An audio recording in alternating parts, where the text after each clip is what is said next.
Hi, my name is Kim Tully and I'm with the Prosperity Agenda. Welcome to Coaching Up Close, our mini webinar series that's designed to work some tips into your busy schedule and help you improve your coaching skills. But first, let me introduce Prosperity Agenda for those of you who don't know. TPA is a nonprofit that's working to end persistent poverty through focusing on changing the way we think about it, build programs for it, and to coach families who are experiencing financial stress. Coaching, of course, is in our DNA, and we work with organizations all over the country with their coaching programs. Before we jump in, if you're joining us live, we are going to have a question and answer session afterwards at the end, so save your questions. So let's get started. Today, our topic is nurturing a growth mindset in your organization. Some people say, what is growth mindset? Growth mindset is, at a personal level, it's really about owning your own agency, sort of the concept that you have the power to influence the things happening in your life, events that are going on, that you have the ability to use your own judgment to make decisions for yourself and to act upon that agency in the way that you address the challenges happening. And so on the personal level, that means that you are often, when we look at the way we work and the way we coach, we're working with individuals and we are helping to try to promote that as we help either in service or help in coworkers to be able to have that agency as they work through the challenges that they have. But what does that mean sort of at the organizational level? I'll give you an example. I was working with an agency who was doing that very type of surveying. They were working with line staff who were interacting with people participating in their programs. And they were asking them to give an open opportunity for the service delivery to happen in a way that was really more fluid than what they might normally do, where they were really working at listening when it came to what the participants or the people needed, and that they were giving that benefit of the doubt and listening to ensure that they understood what the individual was seeking as far as addressing those issues as they went into to trying to help those issues work out. And when we went through the process of talking about the survey with staff, it was really interesting because they immediately said, you know, we need that. We, as staff people, we need to understand what kind of environment and what kind of open type environment we have to better ourselves and to make sure that we're approaching the work that we have with that type of ability to feel like we're influencing the outcomes. And so it was very interesting to say, well, what would you like us to do? And they said, well, we think you should survey us. You should ask us. And I always find that to be incredibly rewarding when someone says, you know, why don't you just ask me what I need? And so they did. And it was interesting because the staff were very articulate about the type of work environment they felt like they needed to have in order to have that type of approach and like consistently every day try to come and really address the way they show up in the work that they do. And so it was very interesting to hear some of their reactions. One of them was specific in saying, you know, we need to be allowed or have permission to feel like we can use our judgment when we have discretionary opportunities, that every day we have these abilities to sort of go left or right, and having that sense that the organization supports us in making those judgments is critical.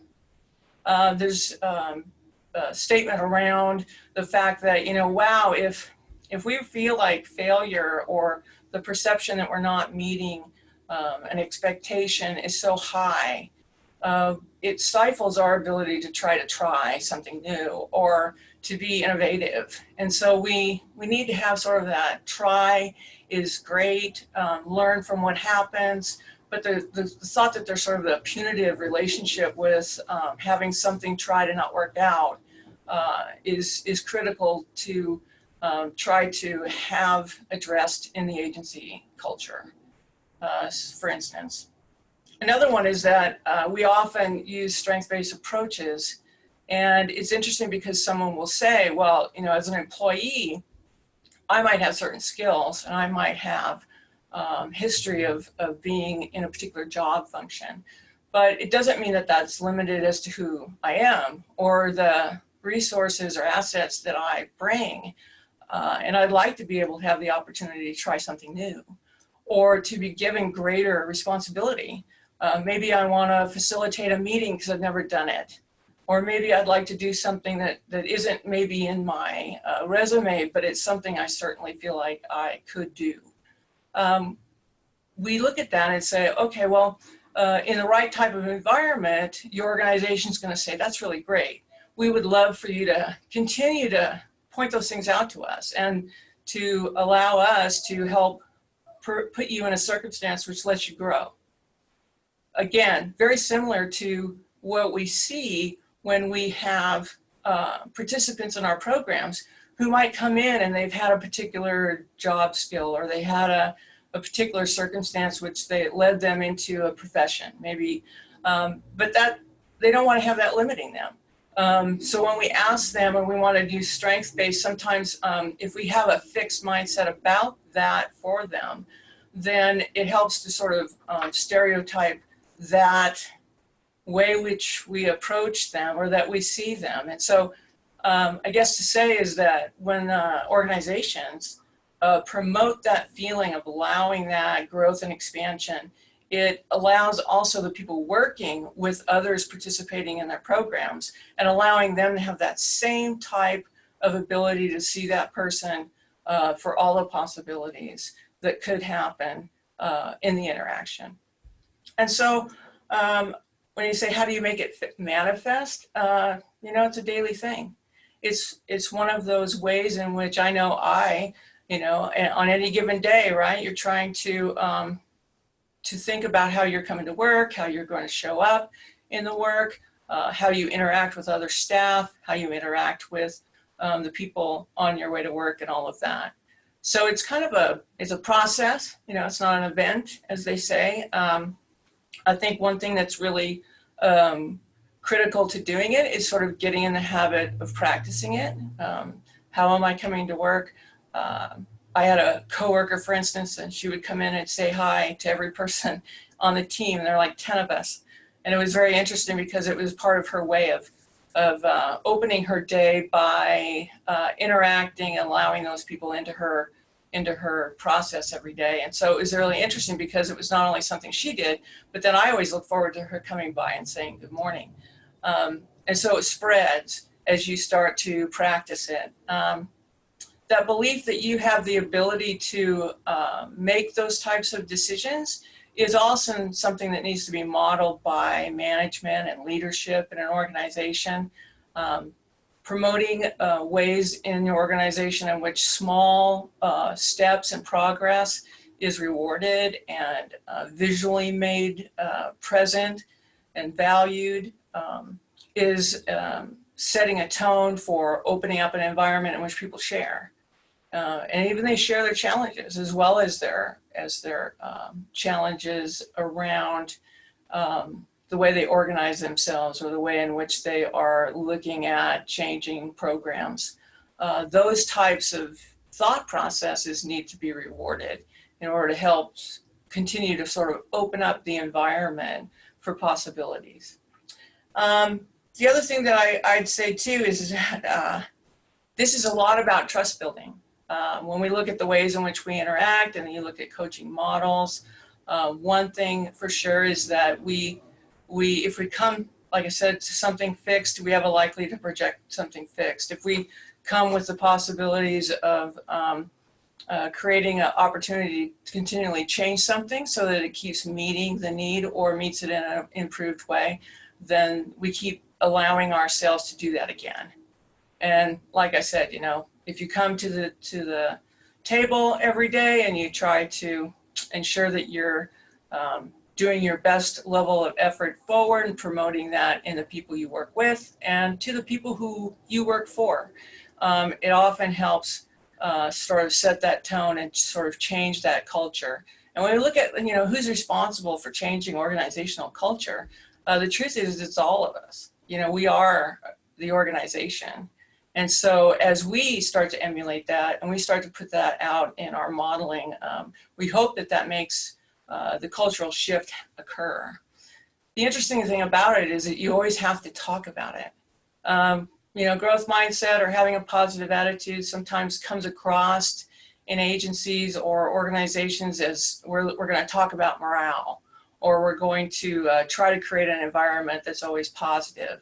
The truth is most growth happens when you're in struggle together, as well as in the times that are good, or meeting targets and those kinds of ways we celebrate.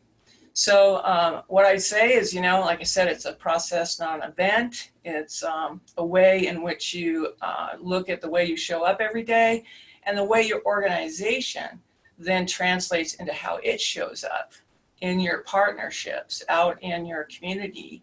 I know one thing that people ask me is, well, how do you try to create that type of an environment that's open, that allows flexibility and discretion when you're in a compliance often oriented program or service? I spent 10 or more years as an auditor, and at the federal level and at the state level. And what was interesting is I was always brought in to make sure that people were meeting compliance for the work and the funding that they received. And one thing that was always interesting is that there's multiple ways in which agencies that are very similar are doing different things, but they're also in compliance with the same type of regulation or the same type of expectation that's in targets and things like that. And so what I would venture to say is that when you say, well, how do we look at something that we've always done it that way, and that's kind of what we rub up against. The truth is that even if you're compliant in something, the way that you're doing it doesn't mean it is the way you have to keep doing it. If you say, you know, this compliance requirement is something that we're kind of struggling with, then talk about it. Bring it up and say, hey, you know, these are the ways that we think that this might be influencing the way that we're providing quality service.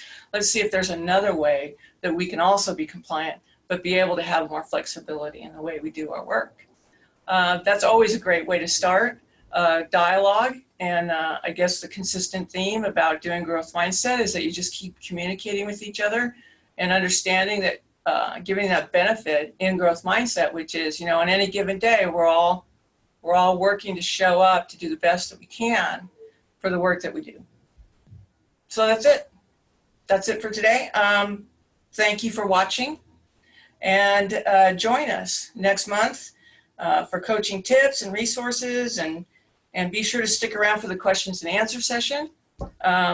Also, of course, if you have any questions about the coaching training programs, or would like to sign up for our next coaching up close mini webinar, then visit us at www.theprosperity.org/innovation marketplace.